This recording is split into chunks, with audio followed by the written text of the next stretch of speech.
KBS 울산 라디오 특집 다큐멘터리 드라마 격동 60년 불굴의 도전 제2화 조선소 이력서 취재 극본 이호 기획 연출 이지향 23번째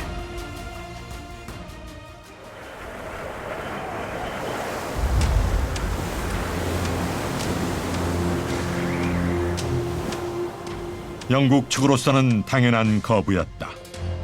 한국과 같은 후진국에서 그것도 처음 만들게 되는 대형 선박을 과연 누가 사주겠는가?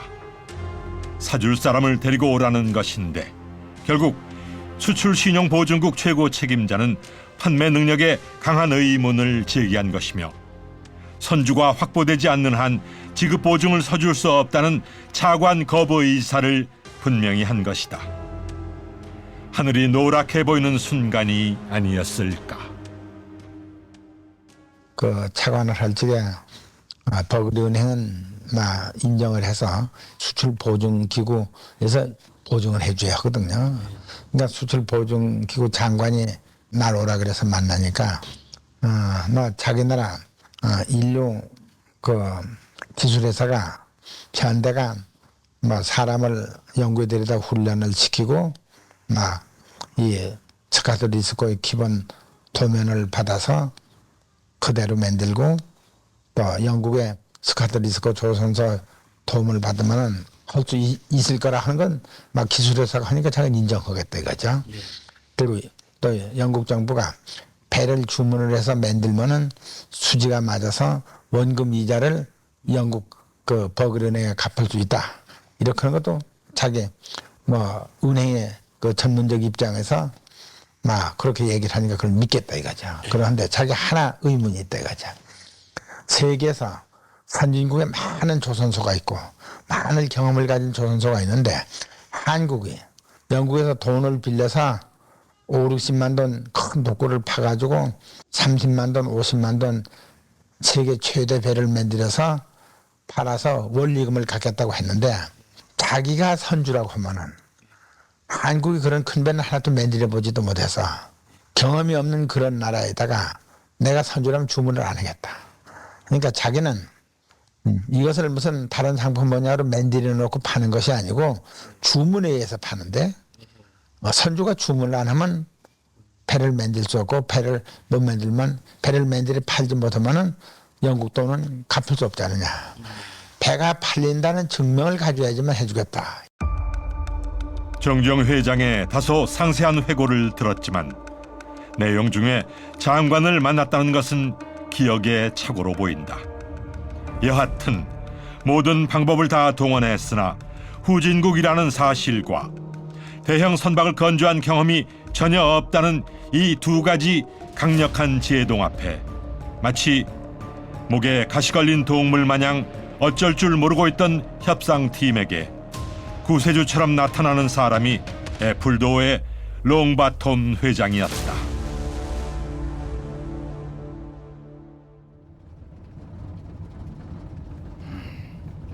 부두까지 얼마나 걸려? 예, 10분만 더 가면 될 것 같습니다.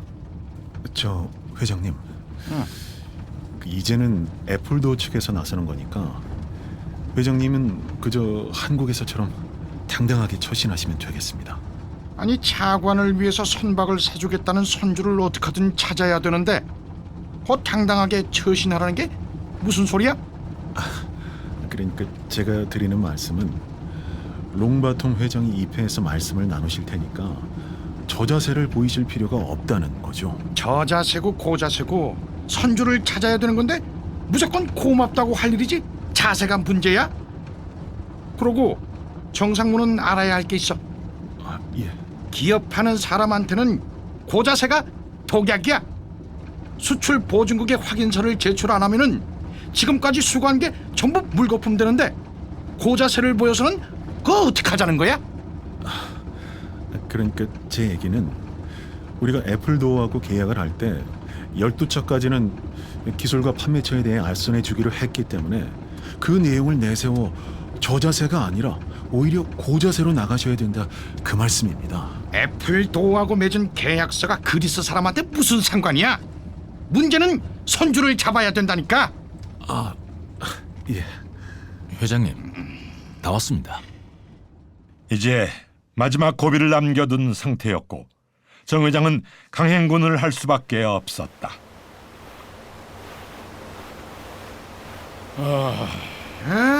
참. 이 추운 날씨에 쾌속요트를 타는데도 이처럼 상쾌하다는 건 도저히 상상을 못했던 일인데요, 회장님. 밖에서 생각하는 거하고는 다르지요.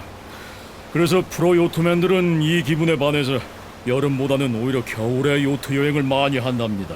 아, 그렇습니까? 그래서 지중해 연안이나 카피치의 방향으로 나가보면 그림 같은 광경들을 흔하게 보게 되지요. 이거 돈이나 꾸러 다니는 우리로서는 상상도 못 해보던 행복이구만. 왜 중얼거리고 그래? 요트 여행에만 행복이 있는 줄 알아? 성취의 행복이라는 거 자네 알아? 요트 여행의 행복하고는 비교가 안 되는 거야. 예. 뭐 그렇겠습니다. 회장님, 그 만나러 가는 손주하고 의사 교환은 충분히 되신 겁니까? 그 최종 결정은 정 회장님하고 만나서 매듭을 지어야 되겠지만 일단은 흥미가 있다는 반응을 보였습니다. 내가 그랬죠. 몇 가지 염려되는 점은 있지만 절대 한국에서 발주를 하면 손해보는 일은 없을 거라고 말입니다. 그건 제가 보장합니다. 우리하고 계약을 해서 손해를 본다면 모든 걸 제가 변상하죠. 그런데 그 손주가 힘은 있는 사람입니까? 그 말하자면 업계에서 영향력이 크다든지. 그 회장님도 그 점을 우려하셨군요. 영향력이 없으면 수주를 해도 또다시 수출 보증국에서 의문을 가질 수 있습니다. 그래서 나도 손주를 물색하면서 어려움이 많았던 겁니다. 손주가 어떤 사람이다 하고 내세워야 보증국장도 그 이름을 보고서 오케이를 하는 게 보통이거든요. 역시 경험이 많으시니까 그런 생각까지 하셨군요. 미리 어떤 인물인지 말씀을 해주시면 안 되겠습니까? 무척 궁금한데요. 그리스 국적을 가진 선주인데 레바노스라고 오너시스의 사위가 됩니다. 예? 아니, 저 세계적인 선박왕이라는 그 오나시스 말입니까? 비즈니스 할 때는 혈맥을 거론하진 않습니다. 비정할 정도로 냉혹한 세계가 비즈니스 아닙니까? 인정에 좌우되는 한국적인 통념으로는 접근조차 할 수 없다는 것이 이들이었다. 그리고 오나시스라는 이름은 일반 사람들에게도 익숙해져 있었다. 선박에 대해 관심이 없는 사람도 그가 63년 케네디 대통령 사망 후 제클린과 연문을 뿌리면서 전 세계적으로 더 유명해진 인물이다. 그러고 보면 국내 재벌 2세가 연예인들과 스캔들을 일으켜 이름을 알렸다는 것도 비즈니스의 수단이었는지 모른다. 그러면 오나시스 사위도 역시 해운업을 한다 그 말입니까? 크게 합니다. 그리고 선박 장사도 하지요.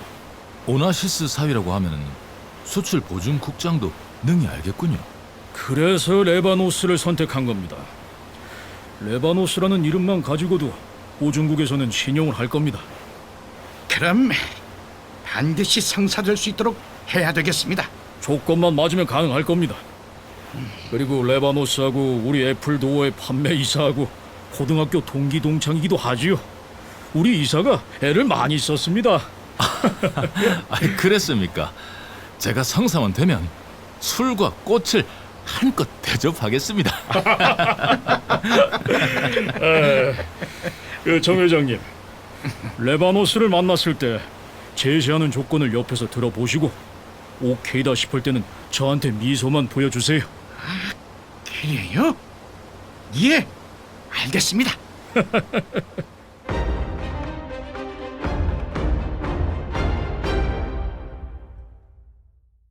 가능성이 보여요. 예, 그렇습니다, 카카. 그 상무관을 통해 알아봤더니 배를 주문할 선주를 만나기 위해 그리스로 갔다는 겁니다. 아니, 그리스로? 그렇습니다. 강행군을 하는 셈인데 코스도 이상해서 요트로 움직여야 빠르다고 배로 떠났고 그리스에 알찬 선주가 많지 않습니까? 제가 생각하건대 그리스로 갔다는 그 자체가 가능성이 있으니까 갔구나 그래 보고 있습니다. 아, 건설 장관 예, 각하. 들었지요? 저 여기 우리 이 장관하고 자주 만나서 어떻게든 조선소가 조속히 완공될 수 있도록 우리 정부가 각별히 신경 쓰고 지원할 수 있도록 하세요. 각하, 알겠습니다만 경제계나 학계에서나 아직도 우리나라 여건에서는 대형 조선소가 시기상조 아닌가 하는 우려를 하고 있습니다. 왜요? 그래서 차관도 여태 안 되고 있는 거 아닌가 하는 소리들이 있고. 건설 장관이 그게 뭔 소리예요 대체? 예? 정부와 내가 그만큼 지속적인 관심을 보이고 있는 4대 핵공장의 핵심 사업이고 다른 부처도 아닌 건설 장관이 지금에 와서 조선소가 안 되길 고대하고 있는 겁니까? 뭡니까?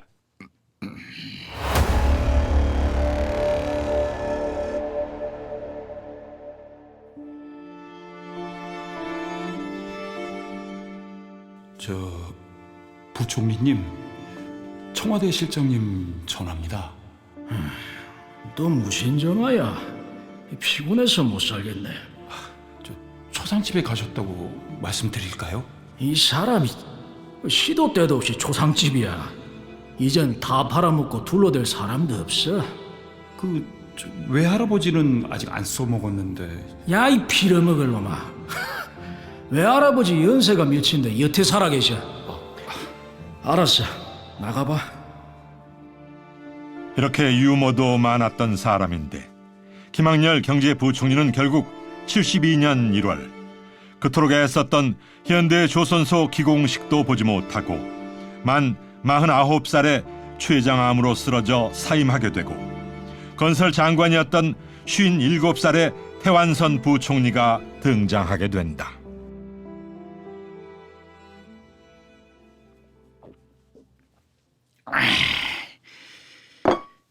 우리가 국제적인 제도를 몰라서 그러는 거야? 아니면 다른 조건을 내놓으려고 그러는 거야? 계약을 하겠다고 해놓고 지금은 못하겠다는 게 이게 도대체 무슨 소리야? 제가 물어보겠습니다. 수출 보증국장 앞에서 하겠다거나 우리 대통령이라도 만나보고 하겠다는 소리 아니야? 롱바텀 회장님하고 얘기 중이니까 끝나면 한번 물어보겠습니다. 아이고, 나 정말.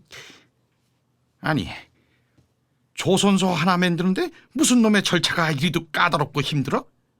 조선소 하나 출산시키는데 이렇게 힘들면은, 아니 배는 얼마나 더 힘들어서 출산시키겠나 그래? 정 회장님, 여기서는 4천만 달러에 달하는 선박건조 계약서를 작성하려면 많은 돈을 준비해야 합니다. 물론 뭐 2척이나 되니까 돈을 꽤 준비해야 되겠죠. 그런 뜻이 아닙니다. 세금이 그만큼 많다는 뜻입니다. 예? 아니, 그게 무슨 말씀인지. 회장님도 앞으로 국제적인 계약을 하실 때 좋은 경험으로 삼으십시오. 레바노스 회장 얘기는 세금이 없는 중립국으로 자리를 옮겨서 계약을 하겠다는 것입니다. 예? 아니, 세금이라는 게 또 그런 절세 방법이 있었습니까? 해외 공사를 많이 하셨다던데 아직 그런 방법을 모르고 계셨군요. 솔직히 몰랐습니다. 아니 근데 부사장이나 정상무는 그런 것도 모르고 뭐 했어? 응? 예. 지금 스위스로 가시겠습니까? 거긴 세금이 없습니다. 예, 그렇게 하겠습니다. 제 자가용 비행기가 대기하고 있으니 바로 출발하시지요. 스위스에 제 별장이 있기 때문에 계약서 주소를 그곳으로 하면 됩니다.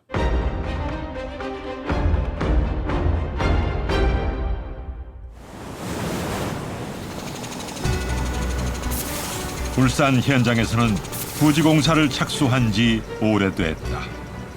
그들에게는 차관을 성공하지 못한다면 어찌 될 것인가 하는 것은 관심사항이 아니었다. 아예 차관은 정 회장 몫이라는 분위기다. 어느 현장이나 밤낮 없이 돌관공사로 몰아대고 또 그와 조선소 건설 총책은 김영주 부사장인데 그는 일에서만큼은 독종이었다. 예정 공기를 맞추지 못할 땐 반쯤 죽여놓는 게 예사고 초대 생산부장이었던 김형벽 전 현대중공업 회장의 회고가 당시의 분위기를 충분히 전하고 있을 정도다.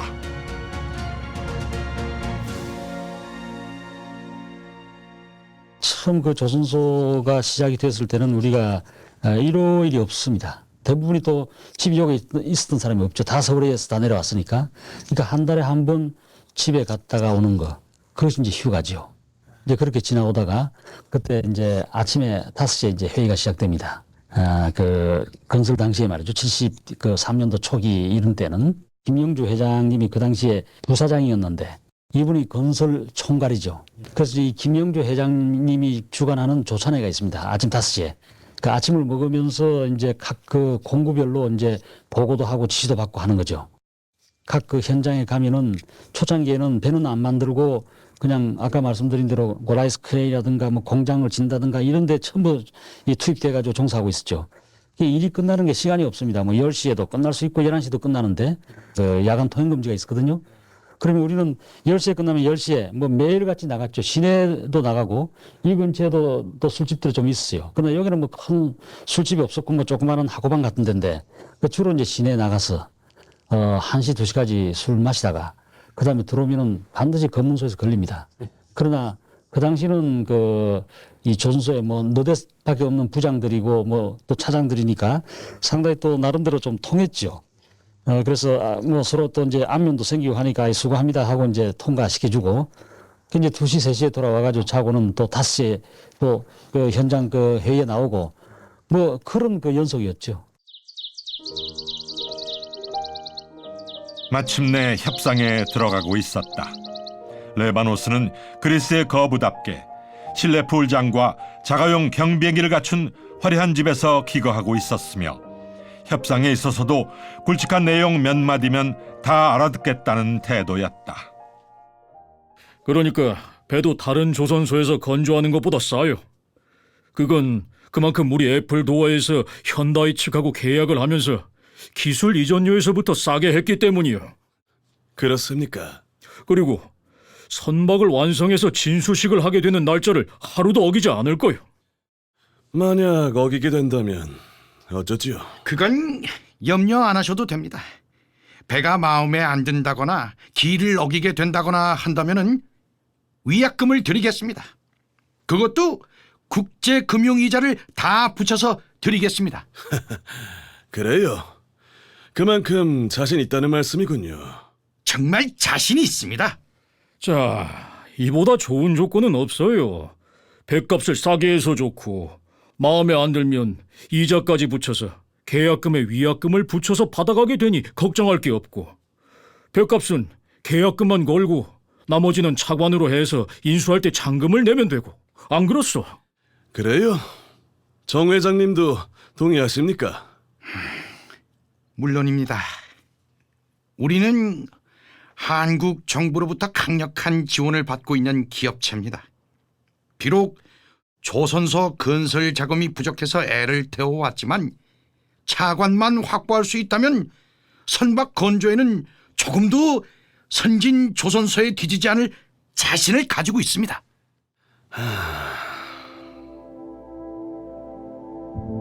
현대로서는 차관이 급해서 그랬겠지만 국제 시세보다 싼 값을 제시했고 조건도 선주 쪽에 유리하게끔 제안했다.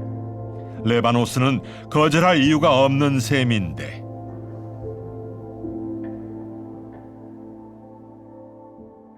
계약합시다. 2척을 주문하지요. 예? 정말입니까? 감사합니다.